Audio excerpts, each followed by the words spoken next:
National security is about the nation's interests now and in the future. That's our kids. We're going to have to accept, I believe, urgently, that riding over and above this security debate are two words: Joe Biden. It's only 8 months into Biden's presidency, and that presidency is facing disaster.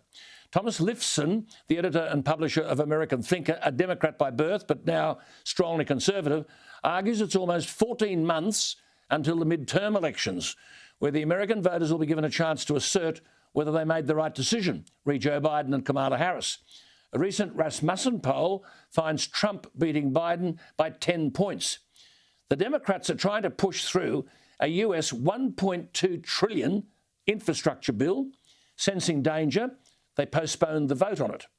But your mind boggles. Biden and Pelosi have before the House of Representatives a US $3.5 trillion spending bill, and now the Democrats are even backing away from that. This is being seen for what it is, left-wing madness, where massive debt spending will accelerate inflation. But the point that Lifson makes is very significant for us, and I quote, Biden is not going to get more coherent.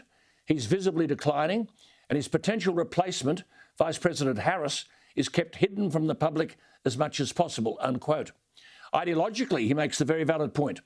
When you're looking at legislative programs of $3.5 trillion, and I quote, with the slimmest of vote margins, the Democrats have committed themselves to a far-reaching transformation demanded by the far-left faction of the party that would spell doom for the few remaining non-extremists. Now, the point is simple. China now realises that weakness is provocative. Australia's future is heavily immersed in this region. But America are historically our significant ally. The problem we face is the problem faced by the free world. Who is running America? Biden, with his notes in front of him and being told which questions to ask and to whom, and in significant and visible cognitive decline, Biden is not running the show. Someone else is pulling the strings. In that scenario, the free world has a lot to lose and not much to gain.